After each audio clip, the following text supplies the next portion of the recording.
estudio de los engranajes en su aspecto teórico. Ustedes en prácticas de taller aprenden a fabricar estos engranajes en fresa, ¿no? Que no es la manera más inteligente de fabricar engranajes, porque la fresa es una herramienta bastante cara y es una herramienta flexible, no se puede hacer muchas cosas en ella, en desmedro de que existen máquinas especializadas solamente para hacer dientes de engranaje, donde nos salen más rápido, de mejor calidad y de una manera más eficiente la fabricación de estos engranajes. Se llaman dentadoras. Justamente vamos a ver entonces algunos videos para comprender cómo se fabrican en dentadoras estos engranajes. Aquí tengo una foto de muchos tipos de engranajes. Y la primera parte de nuestra clase de engranajes se va a relacionar con entender un poco cómo podríamos sistematizar el estudio de esta gran diversidad de engranajes que existen de aplicaciones industriales. Comenzaremos entonces a dividir nuestros engranajes en dos grandes grupos. De una manera sistemática, así vamos a poder estudiarlos con mayor certeza, ¿no? Mayor detalle. Bien, vamos a definir una gran familia de engranajes que les vamos a llamar de engranajes cilíndricos. Aquí en la foto, voy a ver si puedo dibujar para que podamos ver mejor. Miren, aquí en la foto, como su nombre dice, yo estoy visualizando engranajes que tienen como base de su fabricación un cilindro. Son de rotación cilíndrica. Hay una gran diversidad de engranajes de base cilíndrica. Entre ellos, miren la gran diferencia entre este engranaje, que es redondeado con esta línea con rojo. Uy, pero no está saliendo la explicación, ¿no? Déjenme ver por qué no está saliendo.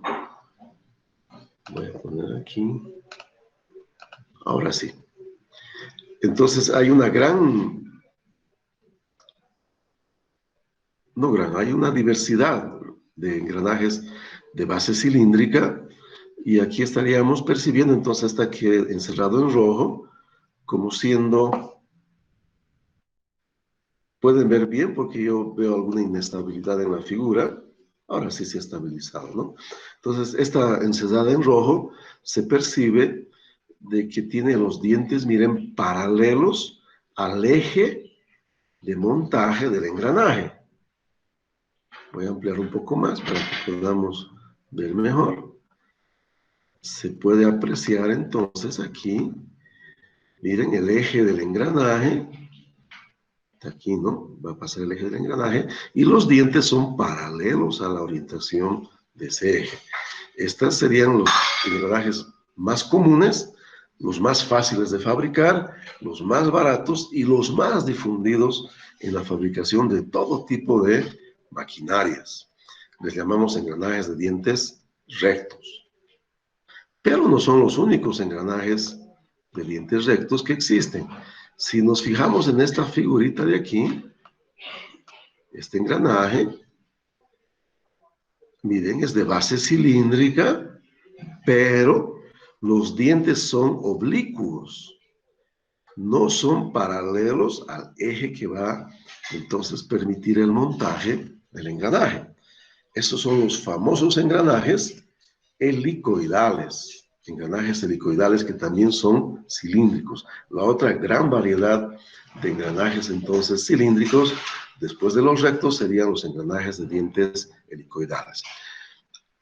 Normalmente cuando estamos estudiando, analizando o diseñando un par de engranajes, al engranaje grande le llamamos de rueda o corona o simplemente también engranaje. Y es tradicional que al engranaje pequeñito le llamemos de piñón. Casi siempre usamos los engranajes para poder reducir la velocidad de funcionamiento del sistema. En un eje, normalmente es el piñón, entra una alta rotación y en el otro eje el que soporta el engranaje grande, la rueda o la corona o simplemente el engranaje de par, ¿no? Del piñón, por ahí saldría una rotación más baja. En esos casos, cuando hay la reducción de la velocidad entre la entrada y la salida, normalmente le conocemos a ese sistema como sistema reductor, un reductor de velocidad. Aunque en menos proporción también existen el otro tipo de necesidades. Cuando una velocidad baja, necesitamos ampliarla a una velocidad o una rotación más alta. En ese caso le llamamos de multiplicador, ¿no? Un multiplicador de velocidades. Es menos común. Pero en cualquiera que fuera los casos, ya sea en un reductor o en un multiplicador, casi siempre al piñón le llamamos o le denominamos como el engranaje de menor dimensión, ¿no? De menor tamaño. Pero volviendo entonces a la clasificación de los engranajes, en función de tener dientes helicoidales, quiero que reparen, miren, que los dientes helicoidales de este engranaje que hemos marcado con esta flechita roja, están inclinados, miren, de izquierda a derecha. Y curiosamente su conjugado, su par conjugado, el piñón que va a trabajar con esta rueda, tiene la inclinación de sus dientes de derecha a izquierda. Se nota, ¿no? La diferencia.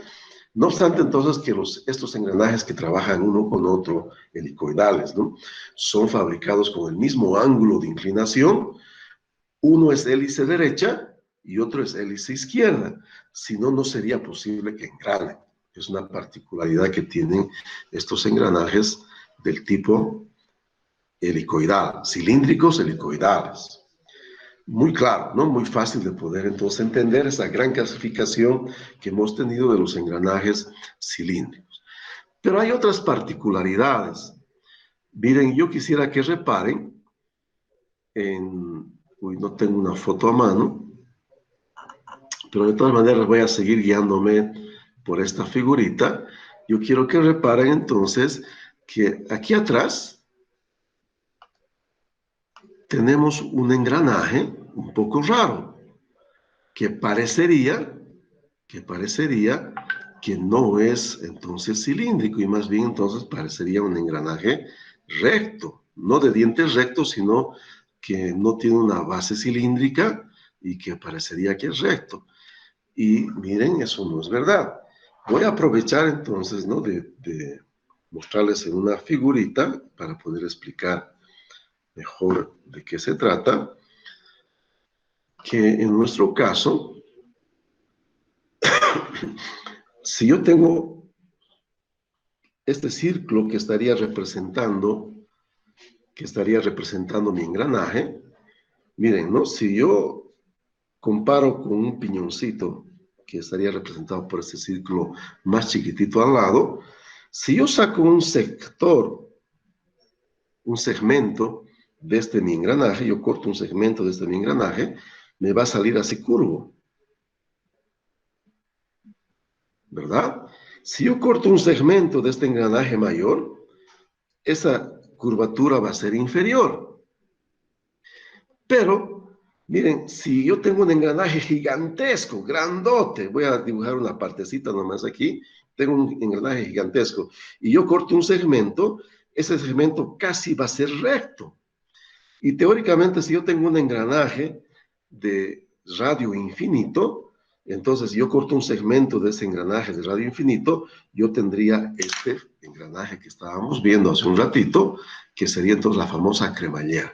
En el fondo, una cremallera sigue siendo de la familia de los engranajes cilíndricos, bajo la única diferencia de que en este engranaje se considera que el radio de curvatura, ¿no?, del engranaje es infinito, y por eso representamos este engranaje como una superficie plana, pero sigue siendo clasificado dentro de los engranajes cilíndricos, independientemente si los dientes de este engranaje tipo cremallera son inclinados, helicoidales, o son rectos.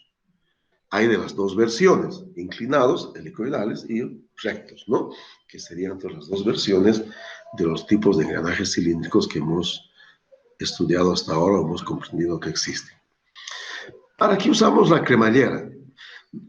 es una de sus aplicaciones más importantes que tiene la cremallera, el hecho de que podamos convertir un movimiento rotativo, miren aquí está su piñoncito, un movimiento rotativo del piñón, podamos convertirlo entonces en un movimiento alternativo. Movimiento rotativo lo convertimos en un movimiento lineal. Esta es una de las grandes aplicaciones que tienen los piñones. Hay muchas otras, ¿no? Pero esa es la característica que tendrían estos piñones. No tengo en este momento a mano una figurita para mostrarles, pero podemos recurrir, ¿no? Mientras hablamos, podemos recurrir entonces a internet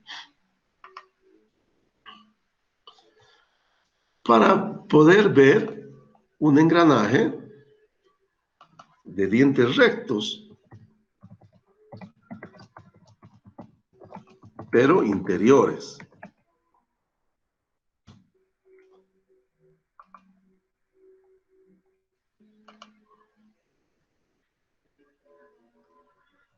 Sigue siendo un engranaje cilíndrico. Tenemos aquí la figura, ¿no? Que quería mostrarles. Sigue siendo un engranaje cilíndrico, pero uy, se me ha perdido. Voy a retroceder un poquitín. Pero la diferencia con este engranaje, miren, es que los dientes están en el interior del cilindro. Y necesariamente este engranaje de dientes interiores tiene que trabajar con un engranaje de dientes exteriores. Aquí tenemos en esta figura, tenemos un engranaje, ¿no? Piñón cilíndrico de dientes rectos, funcionando, conjugando su movimiento con un engranaje cilíndrico de dientes rectos, pero interiores. Entonces, también existen los engranajes cilíndricos con dientes interiores.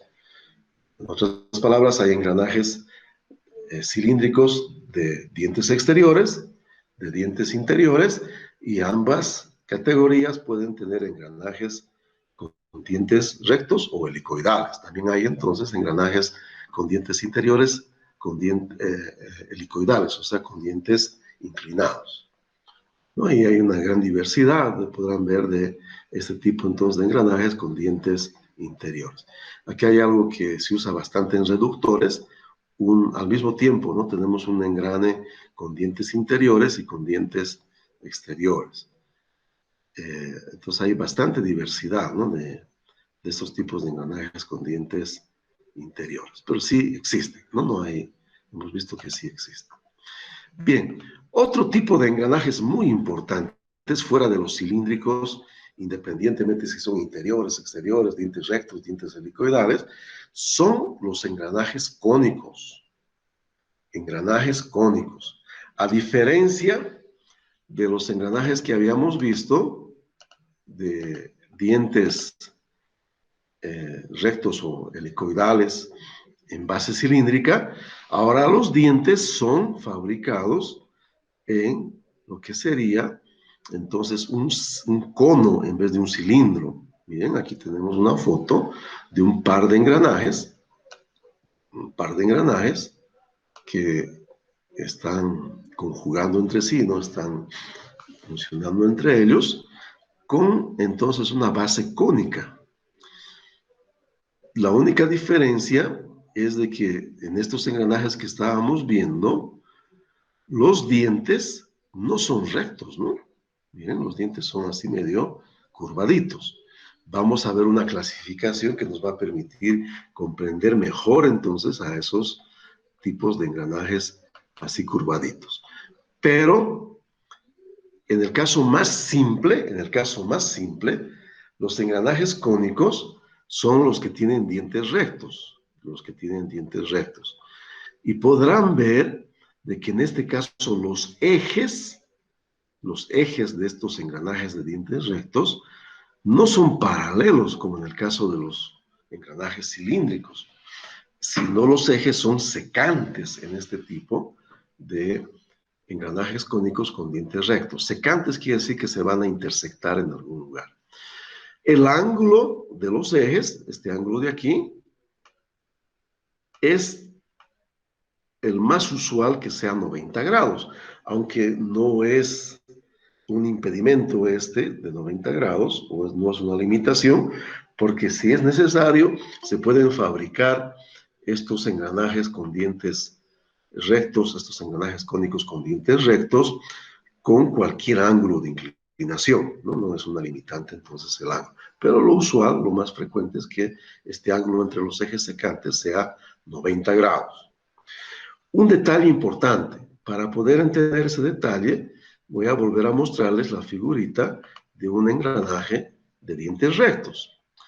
Miren, si vemos un engranaje de dientes rectos, como este de aquí, lo que percibimos es que el tamaño del diente, viendo entonces esta figura que es un esquema del diente, miren, el tamaño del diente es el mismo en todo el engranaje, en todo el espesor del engranaje.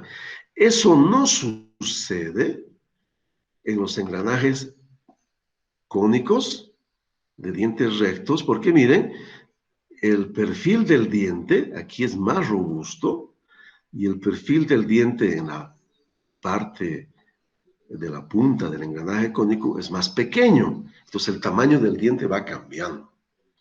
Primera cosa importante, en el caso de que necesitemos fabricar un engranaje cónico de dientes rectos, tiene que quedar claro que no sale perfecto cuando se fabrica en fresa. En fresa se puede fabricar estos engranajes con la habilidad del fresador, pero se los talla de una manera solamente aproximada, porque va cambiando entonces de perfil. Y para tallar los rodamientos o los engranajes en fresas, tenemos esas herramientitas que llamamos de rosetas, ¿no? Esas fresas modulares que tallan siempre el perfil constante. Entonces tenemos que tener un método empírico, ¿no? Para poder tallar estos engranajes, pero no sale 100 puntos. Aunque un buen fresador podría hacer un buen engranaje de estos. Lo que sí es mucho más difícil y casi improbable que se pueda fabricar sería entonces las otras familias de engranajes cónicos que tienen ahora el perfil del diente curvado. Y vamos a ver que hay varios subtipos de esa familia de engranajes que tienen los dientes curvados. No estoy encontrando aquí esa figurita, voy a ver si la encuentro aquí. Perdón. Con esos dientes curvados, entonces, hay 3 variedades que es necesario, ¿no?, de entender la diferencia entre ellas, ¿no? Vamos a ver si en internet encontramos esos engranajes, porque no encontré a mano, ¿no? Esos serían engranajes espirales, espiroidales e hipoidales.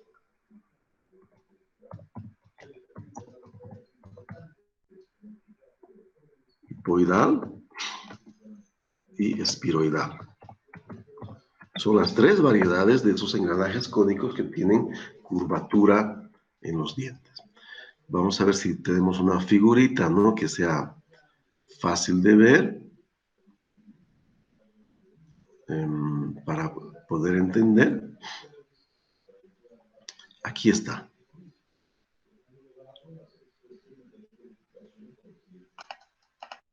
Esta figurita es clave. Uy, pero abrió otra cosa, ¿no? No abrió el que yo quería ver. Qué raro. Le di clic en este de otro lado. Aquí está. Esperemos un momentito que abra la figura. Y aquí vamos a poder ver inmediatamente entonces cuál es la diferencia entre esas familias, entre esas 3 familias, ¿no?, de engranajes. Uy, no, pues no. Aquí está. La figura es chiquitita, pero va a ser fácil de entender. Entonces, miren, aquí tengo, este es un croquis para poder entender la diferencia entre espirales, espiroidales e engranajes hipoidales. Cuando tenemos entonces los engranajes cónicos, En este caso estamos viendo que los ejes van a estar a 90 grados. Cuando tenemos un engranaje espiral, miren, ¿no? El diente es así inclinadito, y este sería el piñón. El piñón va a tener un eje secante con la corona a 90 grados. Este es un engranaje del tipo espiral, cónico espiral. El hipoidal, que es el que se usa muchísimo en transmisiones automotrices, especialmente en la corona de los camiones, porque es de gran resistencia y de bajo nivel de vibración y ruido. Estos engranajes hipoidales, miren, están un poco desplazados en función del eje de ser secante. Miren, su eje del engranaje hipoidal, el piñón, no va a intersectar al eje de la corona. Si miren, si yo trazo una línea aquí, no va a haber esta intersección. Ese es un engranaje hipoidal. Y si el ángulo de engrane es muy grande, o sea, el delta que voy a tener entre el eje de la corona y el piñón es muy grande, esa diferencia, ahí tendríamos un engranaje espiroidal. Esa es la diferencia. Pero, independientemente si es espiral, o espiroidal, estos no se pueden fabricar en fresa y no sería recomendado también de fabricarlos en fresa, y la única manera de fabricarlos correctamente sería utilizar lo que es una dentadora. Bien, uno de los extremos, aunque no es un engranaje, pero sí se estudia en la familia de los engranajes, que sería un extremo de estas tres categorías que hemos visto, es en el caso si este piñón, en vez de estar engranando aquí en la corona, estaría engranando entonces en la parte cilíndrica del engranaje que llamamos entonces de rueda. Y tendríamos un tornillo que estaría funcionando, engranando con esa rueda. Es lo que llamamos entonces de sistema sin fin o gusano y corona, ¿no? Al tornillo le llamamos de gusano y al engranaje este le llamamos de corona. Es un extremo, ¿no? Acostumbramos a estudiar en los engranajes, no llega bien a ser un engranaje. Como todo, tiene ventajas y desventajas, y entre las ventajas que tiene es que se consigue grandes relaciones de transmisión en sistemas muy compactos. Pero entre las desventajas que se tiene es que se pierde mucha energía, y esa energía se presenta perdida, no se presenta después en forma de generación de calor. Es necesario tener un engranaje de un gusano o un tornillo de varias entradas para tener entonces un mejor rendimiento en el mecanismo gusano corona, ¿no? En el mecanismo sin fin.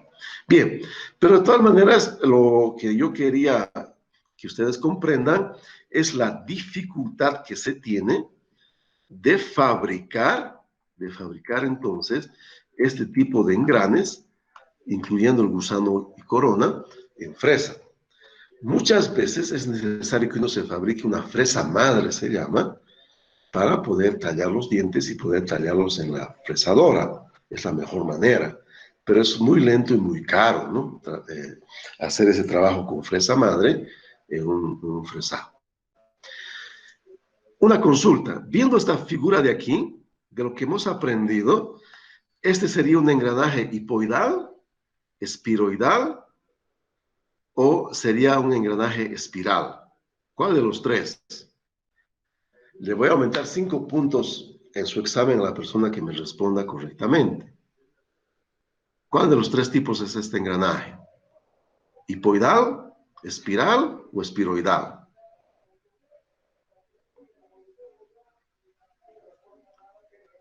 Nadie se anima, es muy poco, 5 puntos. No crean, es un buen puntaje. Les va a hacer falta. Perdón, más fuertecito. Hipoidal. ¿Quién habló? Hernán. Hernán, no es correcto.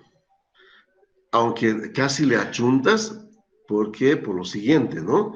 Hemos dicho que los engranajes hipoidales, está bien en tu concepto, miren, el eje de este piñón no se va a intersectar con el eje de la corona, pero en el hipoidal el desplazamiento es muy chiquitito. Vamos a volver a ver el croquis donde teníamos la clasificación de los 3 tipos de engranajes, ¿no? Aquí se ve en el engranaje hipoidal esta diferencia entre la distancia que hay del eje del piñón con el eje de la corona, es muy chiquitita, y en este caso esta distancia es grande, entonces necesariamente es un engranaje espiroidal ¿no? Este es un engranaje espiroidal. Por ese motivo, entonces, no te debo nada, hermano, pero muchas gracias por la participación, ¿no? Seguí participando y vamos a lograr, ¿no? Vamos a lograr. ¿Y este de aquí cuál será? Este de aquí, ¿cuál será?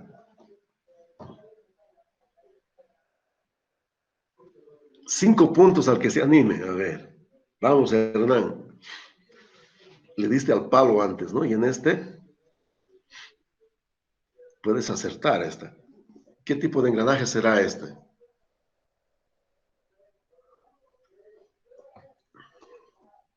¿Qué tipo de engranaje puede ser? Este es un engranaje del tipo... No hay nadie que se anime. Hipoidal. No, pues hace rato ya dijimos que el hipoidal tenía que tener una separación. Mira, el eje del piñón va a intersectarse con el de la corona. Entonces, son secantes. Este es un engranaje espiral, ¿no? Tampoco le achuntaste. Es un engranaje espiral este, ¿cierto?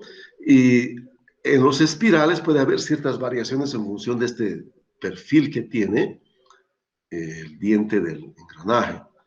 Estos son una subvariedad que son los cerol, pero son de la familia de los espirales. ¿Por qué? Porque los ejes se van a intersectar, ¿no? Vayamos a ver otra vez la clasificación. Mira, los espirales, entonces el eje prolongando va a intersectarse con el de la corona, ¿no? El eje del piñón se va a intersectar con el de la corona.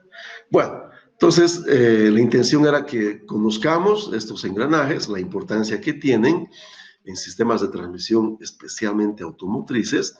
A nivel de máquinas, solamente máquinas muy elaboradas se llegan a usar estos engranajes y se prefieren los engranajes cilíndricos de dientes rectos y a lo mucho entonces cuando necesitamos cambiar de dirección, la dirección del movimiento, usamos los engranajes cónicos, especialmente los de dientes rectos, no tanto los espirales ni espiroidales, justamente por su facilidad de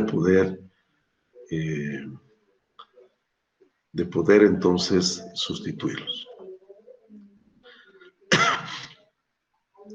Aquí tenemos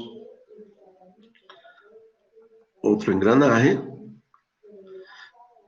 ¿Quién me puede decir qué tipo de engranaje es este? Ah, ya se me perdió, ya no importa, ¿no? Ya les he maleteado bastante con esto. Bueno, pasemos entonces o continuemos, ¿no? Volquemos la página y continuemos, porque necesitamos llegar a la parte numérica y pasar esta parte analítica. Bien, como en todas las cosas, cada tipo de engranaje tiene ciertas ventajas, pero también tiene ciertas desventajas. Y entre las principales ventajas que se tienen en los engranajes de dientes rectos está de que son fáciles de fabricar, son simples y adicionalmente tienen un buen rendimiento energético. No se pierde tanta energía como les explicaba en el sistema gusano y corona, en los mecanismos sin fin. Pero algo que es mejor que el engranaje de dientes rectos, que es más eficiente, serían los engranajes de dientes helicoidales. Aquí tengo una foto de un reductor bastante bonito, ¿no? Un reductor bastante poderoso de engranajes entonces helicoidales, ¿no? Este piñón va entonces a mover esta rueda, en el mismo eje está montado otro piñón y este piñón va a mover esta otra rueda y aquí tendría la salida del movimiento, ¿no? En esta flange se va a poder montar entonces la salida, ¿no? Para el accionamiento de la máquina. Hermoso reductor este. Entonces, estos dientes de engranajes helicoidales son más eficientes en funcionamiento que los engranajes de dientes rectos. Son más silenciosos también. Un poco más complicados de fabricar, es cierto, pero tienen una gran desventaja. Y esa desventaja es que cuando estamos transmitiendo esfuerzos a través de estos engranajes, aquí se está transmitiendo fuerzas, ¿no? Entre diente y diente. Voy a hacer un croquis nada más aquí, ¿no? Estoy transmitiendo fuerzas tangenciales a través de esos engranajes. En ese trajín de la transmisión de los esfuerzos, se va a generar entonces una fuerza axial por reacción. Y eso perjudica, ¿qué perjudica? Perjudica a los rodamientos o a los cojinetes que tiene entonces el reductor.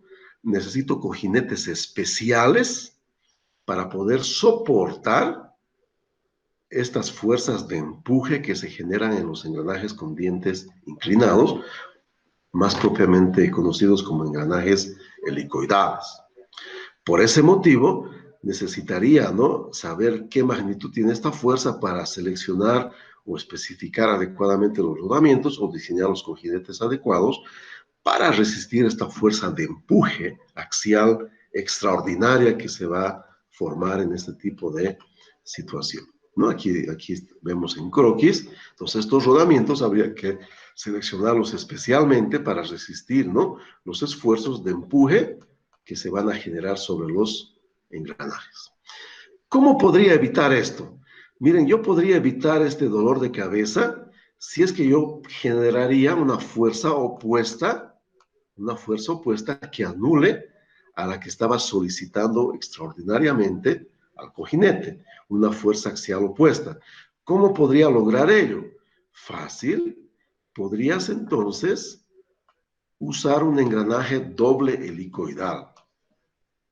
Engranaje doble helicoidal, ¿no? Vamos a ver en este momento.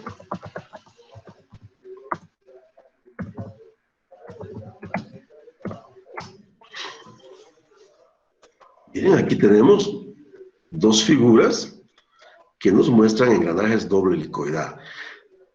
Uno de los lados está fabricado con la hélice derecha y el otro engranaje está fabricado, el otro lado, ¿no?, del mismo engranaje está fabricado con la hélice izquierda. Lo mismo en este caso, ¿no? Uno es hélice derecha y otro es hélice izquierda. ¿Para qué? Para que en este caso podamos, ¿no?, podamos tener entonces que en este lugar se generó, por decirles, esta fuerza, este empuje, ¿no?, en esta dirección, y este engranaje va a generar el mismo empuje en la otra dirección. Ambos se van a anular y no necesito entonces rodamientos especiales, no necesito preocuparme con ese empuje especial. Uno de los problemillas que tenemos en la fabricación de estos engranajes doble helicoidal está en el hecho en que necesito una salida de la herramienta para poder fabricar las dos hélices, izquierda y derecha, en la misma base cilíndrica. Por eso hay esta separación.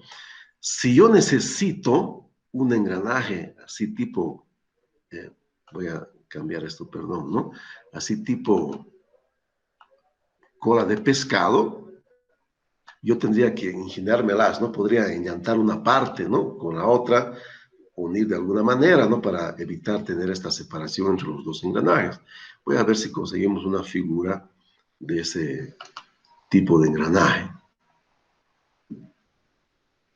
En este lado está. Engranaje cola, doble helicoidal, cola de pescado, ahí voy a poner. A ver si sale de esa manera, ¿no? Bueno, igual en esto se está viendo la separación. Se está viendo la separación, ¿no? No he visto uno que sea así en V, más o menos. Es bastante difícil fabricar en una sola vez.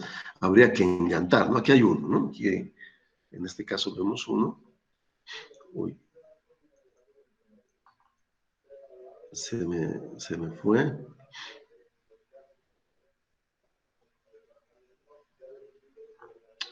No sé si estoy viendo en el lado correcto.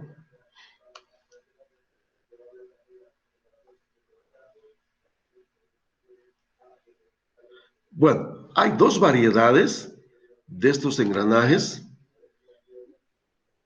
doble helicoidal. Y aquí tenemos la otra variedad, que también se me fue, no sé qué diablos me está pasando. Hay algún problemilla con mi mouse. Voy a aquí dominar. Eso es. Aquí entonces se ve, miren, voy a ver si podemos entrar a esa página para poder ver mejor. No se ve también, aquí está, mejoró, ¿no? Bastante. Miren, aquí tenemos que el diente de la hélice de este lado, del lado izquierdo, va a terminar en el mismo lugar de la hélice del lado derecho, ¿verdad? Ahí se ve. Pero también se podría fabricar engranajes que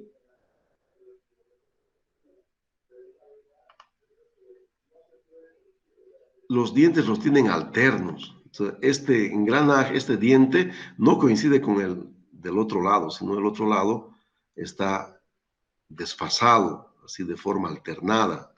Son engranajes doble helicoidal alternos, o también se conocen como tipo Chevron. Hay entonces diversidades, ¿no?, de estos tipos de engranajes doble helicoidal. Lo que queda claro es la gran ventaja que tenemos con estos engranajes doble helicoidal. No obstante la dificultad adicional que tenemos en su fabricación, está claro que estos engranajes tienen la ventaja de no presentar el empuje axial que hace necesario que los cojinetes sean especiales, que resistan mejor los esfuerzos axiales.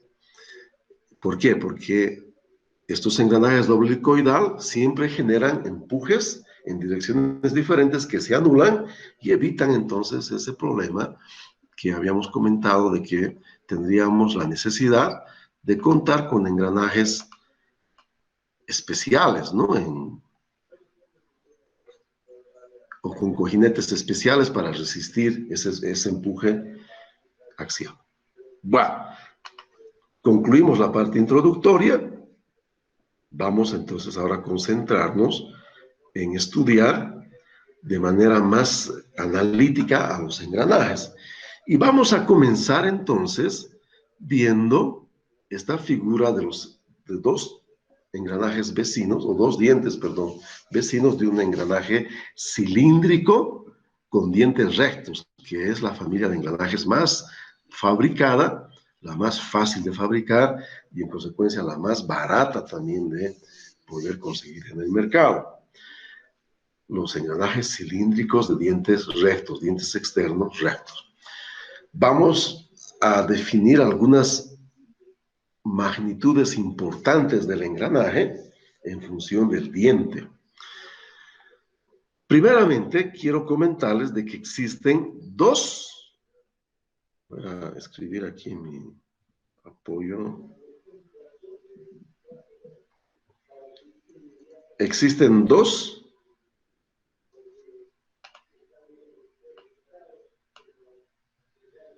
no es este, es este otro.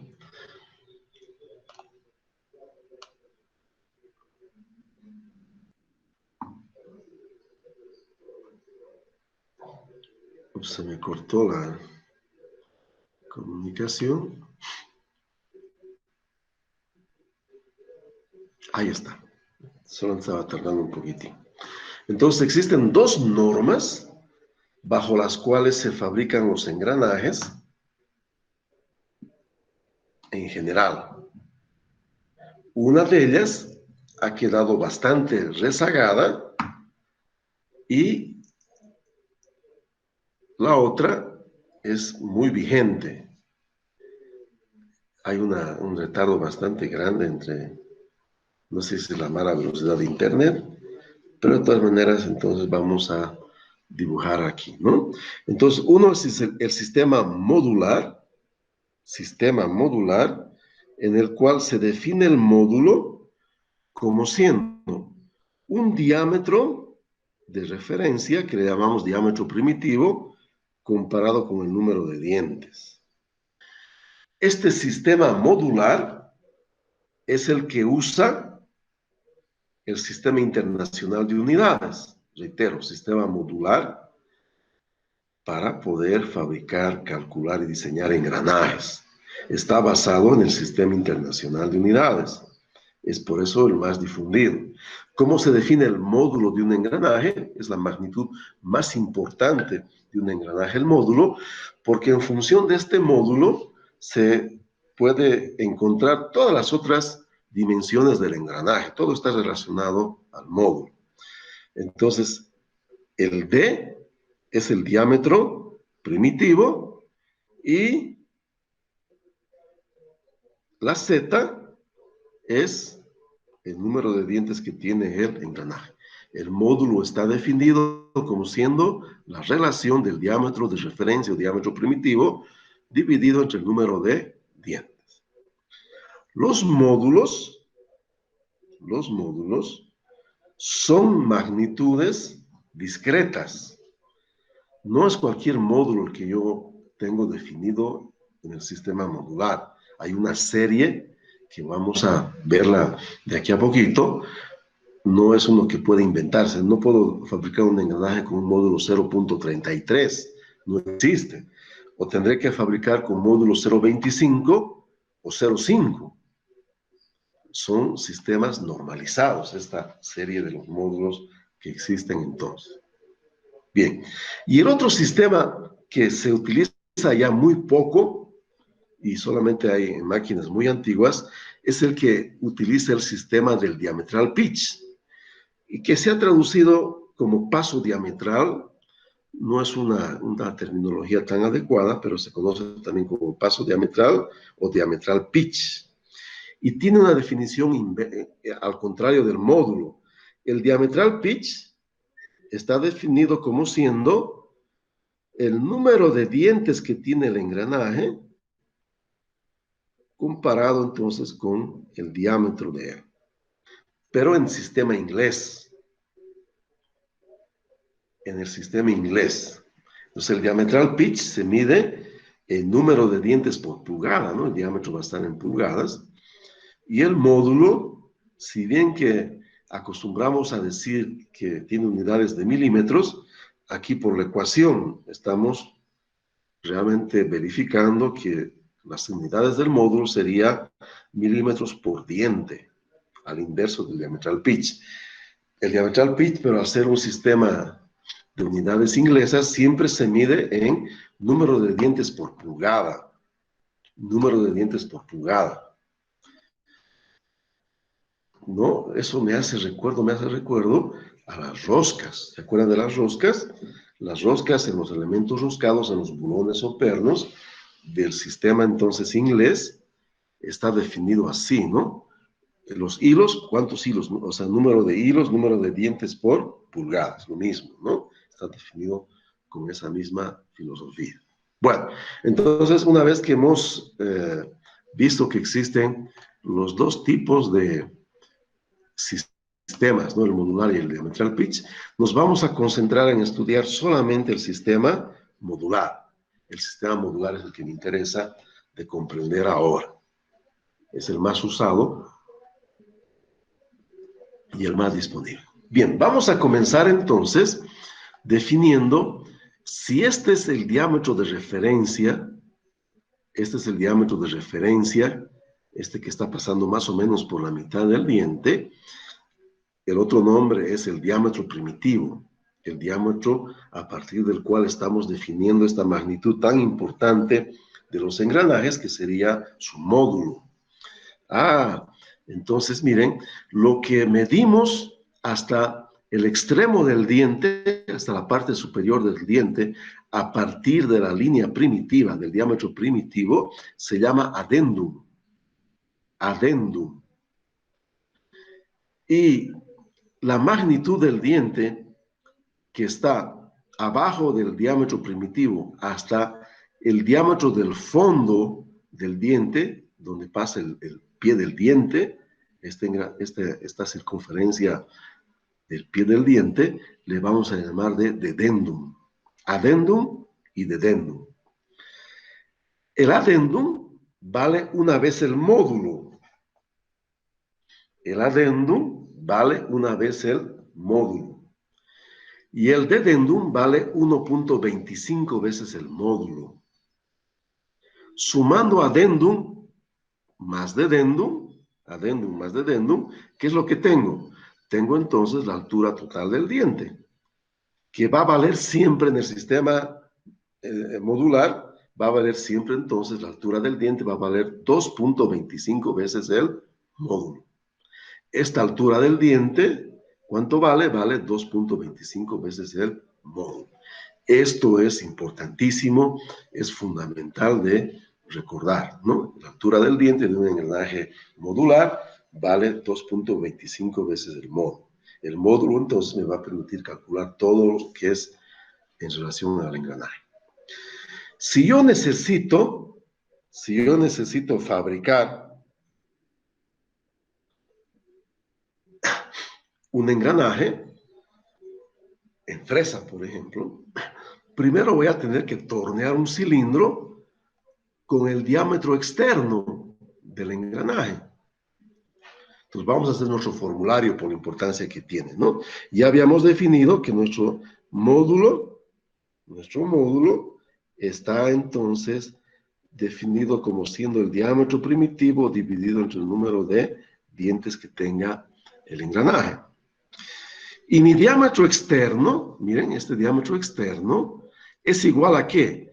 Es igual entonces al diámetro primitivo más el adendum en este radio y en el diámetro, en el radio opuesto al centro, el otro adendum.